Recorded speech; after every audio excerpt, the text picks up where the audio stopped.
So, how many Saiyans does it take to build a rocket ship? Hey guys, Ryan Melrose here. Good morning, and a quick hello to the I Am Planted community. And welcome again to today's dose of what-ifery. Today we are continuing, I think, one of my favorite what-if stories that I've been really enjoying to do, due to the fact that with this particular Dragon Ball what-if scenario, it's such a small change, but it's affected the story in so many, the overall story of Dragon Ball in so many ways. And that is, what if Chi-Chi let Gohan train? This would be part 4. Now, thanks to Goku being a bit more insisting on Gohan training, just basically so he can defend himself from the mountain lions and the dinosaurs who roam around that area where the Son family live. And Chi-Chi is actually agreeable, as long as Gohan does his studying as well, which provides Gohan a bit more of a stable, more balanced life than he really got at the beginning of Dragon Ball Z in the original anime. And this would allow Goku to have a training partner in his son, so he's able to get stronger. And of course, Gohan learns how to use his abilities a lot earlier. And the whole Raditz trying to recruit his brother into the Freeza Force really doesn't work out for him anywhere near as well as it did in the original anime, when he's beaten and taken out by Goku, Gohan, Chi-Chi, and Piccolo on Roshi Island. Raditz didn't even get the chance to abduct Gohan because this Gohan had a lot of fight in him. And throughout this of course meant when Gohan does his training with Piccolo, which still happens, but Chi-Chi actually gives her consent and actually joins in the training herself, and this ensured that Gohan did get a bit of studying done, but ultimately Gohan and Piccolo's training was a lot more fruitful because they could just go all out for the entire year before the Saiyans arrived. You know, that no survival training for 6 months, leaving Gohan alone to fend for himself.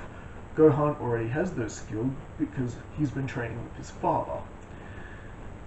And thanks to your vote, the guys who have been watching these what-ifs, per your vote, and because Goku survived, the Dragon Balls were used instead to unlock the latent potential of all the other Z Warriors. So remember, Goku still got to go onto Snake Way and get his training from King Kai. With their latent potential unlocked, the survival of the Z Warriors was a lot higher during the battle with Nappa and Vegeta, with Yamcha, Chaozu still biting the dust. Piccolo also didn't make it because, you know, him risking his life to save Gohan's when Nappa fires a lethal blast at the kid. Of course, with that, Gohan losing someone close to him, that set off Gohan's rage boost, which pushed his power level significantly higher than Nappa, and the Masenko blast actually defeats Nappa. Nappa is destroyed. Vegeta didn't have to kill his own partner this time. And also per your vote, through part 3, all the Z Warriors fight with Goku during the battle with Vegeta, and Vegeta is ultimately overwhelmed by the numbers and had to surrender, but not before he threw an energy ball into the air and transformed Gohan into the Great Ape and fleeing. Which, again, small difference, but it has made a bit of a bigger impact on the story. For starters, Goku is nowhere near in the really bad condition he is in the original anime with the original fight with Vegeta, which means Goku was able to spend the month while the gang fly off in Kami's spaceship to Namek, because remember, that's a month trip, and because Goku is healed, he's already in a grav chamber doing training, a month's worth, with Tien, who's the only other Z warrior who chose to stay back this time. And you're probably wondering, why would Chi-Chi go with Gohan and Namek to help Piccolo? Remember that Chi-Chi also spent a year with Piccolo, and she got to know the Namekian pretty well.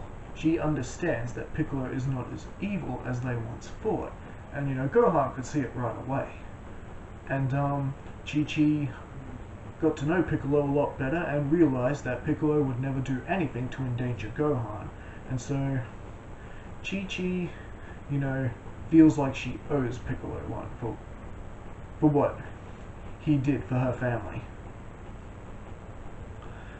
And of course it gives Bulma a bit of company and protection on Namek, so her stay on Namek will go a lot more smoother in this story. So, and now, to continue the actual story, let's get into it. Alright, so Chi-Chi has stayed with Bulma, hiding off in their little capsule house in the cave there, while Gohan and Krillin are flying off after those power levels, where they, of course, have their little run-in with Freeza, who is stealing the Dragon Ball from the Namekians and laying waste to the village. Frieza's just kind of, he's kind of a dick like that. And of course, that is when they meet Dende. And of course, Gohan, not being able to suppress his rage anymore from the horror he's seen, he jumps in there and rescues the little Namekian, just like in the original story. And that whole thing pretty much plays out per normal, with Dodoria chasing them, and Krillin giving them the slip with the old solar flare. And while Dodoria, of course, is looking for them, Vegeta ends up finding Dodoria and defeats him exactly like he does in the anime. And of course, the whole revelation that it was in fact Lord Freeza who destroyed planet Vegeta and wiped out the Saiyan race. I swear to you, Freeza, your downfall will be at the hands of a Saiyan. And pretty much everything else plays out per normal, right up all the way through when Vegeta has his first fight with Zarbon, and of course their big rematch, and Vegeta takes the Dragon Ball that the Earthlings created from Guru, the eldest Namek, who has unlocked Krillin's latent potential. 'Cause he's a nice guy like that. And of course, Vegeta has his little run-in with Gohan, who has stolen the Dragon Ball that Vegeta found from that village that he kinda laid waste to, because there's still a lot of Frieza in Vegeta at that point. But he's getting there. He's getting there. We'll get to his character development later. And eventually, Gohan is able to get his latent potential along with Chi-Chi, and that is pretty much where Bulma is left on her own, and the whole Ginyu Force is on their way. And of course, positive alarm again. It's this one. Oh.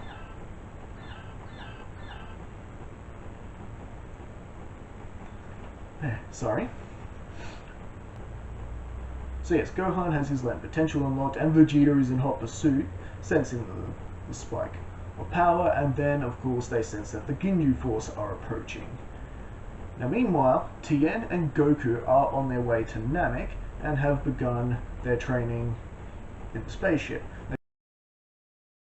They've already done a month's worth of training in a grav chamber prior to departure, so Goku's benefits, as well as having a training partner, basically added a quarter more to his power than in the original timeline.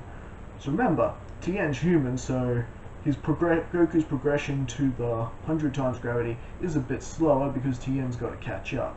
And Goku's training at 100 times gravity, you know, whenever Tien takes a nap or makes a cup of coffee or something.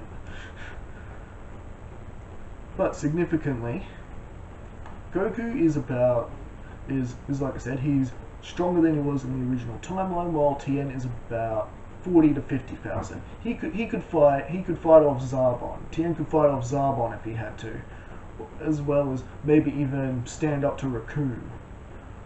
Alright?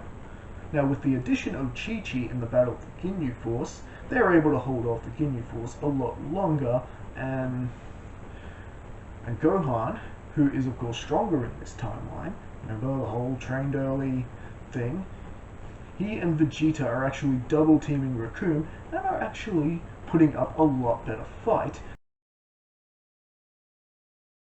than they are in the original timeline.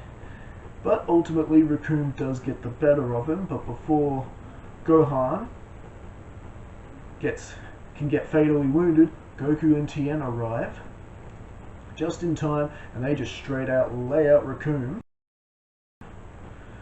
And everyone gets their sensu beans, and Berta and Jace try to double team Goku, but remember Tien's there as well. They're not having any of it. And of course, that ends with Jace running away and getting Captain Ginyu. And that whole thing basically plays out exactly as it does in the original story, with Gohan, Krillin, Tien, and Chi-Chi going back to Bulma to get the Dragon Radar and to find the remaining Dragon Balls, wherever Frieza stashed them, because as we know, Frieza has stashed them somewhere at his ship.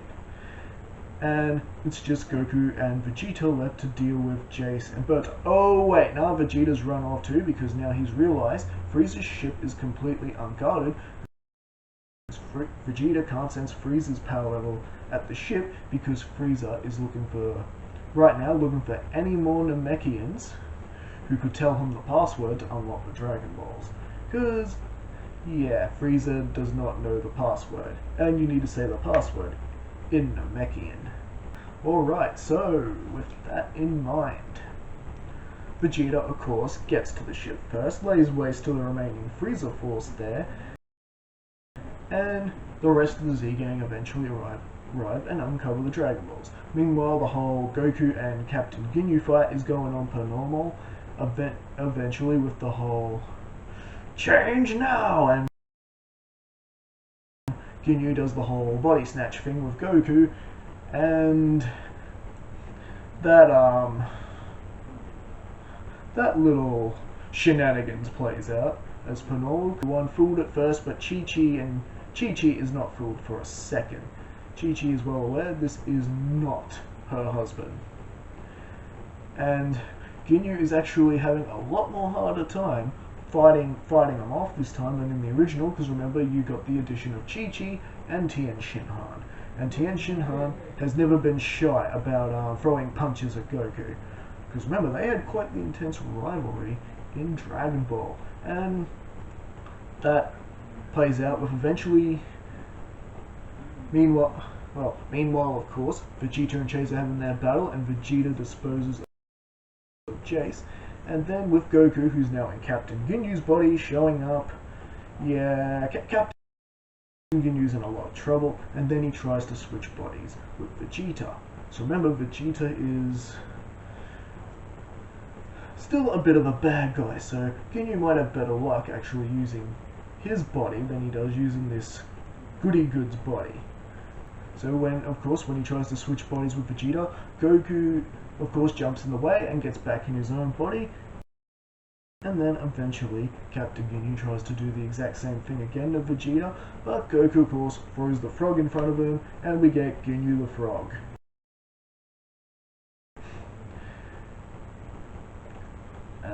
And then eventually Goku of course is put into the healing chamber where he is recovering, and they are just taking complete advantage while Frieza is away away from the ship. And then Goku, Goku. Alright, and of course, Krillin ends up finding Dende, who is of course on his way to give Krillin and the Earthlings the password to use the Dragon Balls. So remember, Guru didn't think to give them the password because honestly Guru didn't think the Earthlings would succeed in getting all 7. But now that that is the case, Dende is on his way to give them the password. And of course Vegeta ends up a little fatigued and ends up taking his nap, and Gohan, Krillin, and Dende, and Chi-Chi and Tien sneak off with the Dragon Balls to make their wishes, where they of course wish back Piccolo and wish him back to the planet Namek. Of course, they muck up the wish. They wanted to bring Piccolo to their location, but because they mucked up the wish, Piccolo is basically anywhere on the planet, and he has to fly all the way to the eventual battle, which is now about to start because Vegeta's woken from his slumber, and the Earthlings have kind of wasted the wishes on him, and of course Guru ended up dying, so the third wish never got used. So remember, the creator of the Dragon Balls die, so do the Dragon Balls. They become regular stones. And Vegeta is just about to lay waste to Gohan and the gang for wasting his wishes, but that is when they spot Frieza, who is looking pretty mad. Oh please, yes, give me ideas. And that whole battle begins all the way through up the second transformation, all the way through to the final transformation. And of course Piccolo has since joined the battle, and that whole chestnut plays out as per normal. Now this is where things really begin to differ from the original story. Frieza has entered his final form, and of course has disposed of Dende because Dende was healing.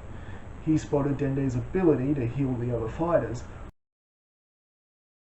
while Frieza has spent all this unnecessary time trying to beat them down. And then he fires his second Death Beam, the one he's aiming at Gohan, but this time it's not Vegeta who saves Gohan. It is his mother, Chi-Chi. Chi-Chi jumps in front of the blast and takes the full force of it. Chi-Chi sacrificed herself for her son, much like how Piccolo did during the whole battle with Vegeta and Nappa story arc. And you may have wondered, did Vegeta take advantage of the Zenkai boost, making Krillin nearly wound him and then heal him? Yes, because remember, that's how Frieza spotted the fact that Dende was healing the characters. And Vegeta did get as strong as he does in the anime, but Vegeta doesn't get the chance to test his power this time because something has happened to Gohan. Chi-Chi, his mother, has died right in front of him. Frieza has done it now. Something is happening. Yellow sparks are just flying from Gohan's body. His hair is sticking up. It's going from yellow to black, yellow to black, yellow to black, yellow to black. Gohan is raging. He's just all, Frieza! Frieza! It is Super Saiyan time for Gohan. Yes, Gohan is the first Super Saiyan in this timeline. And I think that is where we're going to leave things for today. And tell me, did you guys enjoy this particular part? Do you like where I'm going with this? Do you like the fact that I've made Gohan the first Super Saiyan in this timeline, in this particular what if, than his father? Because really, this what if is more or less about Chi-Chi and Gohan. They're really my main focus in this story. The fact that Gohan is stronger than he is in this timeline. And will Gohan be able to put an end to Lord Freeza now that he is the legendary Super Saiyan? That is something that we're all going to have to find out next time in part 5. Alright, catch you later, and if the in case the I Am Plan to community actually watched this what if, because I have posted this on my Instagram as well. Thank you so much for enjoying it. I hope you enjoy these little story times, and you know, I'm always happy to do more of them for you. Alright, catch you later.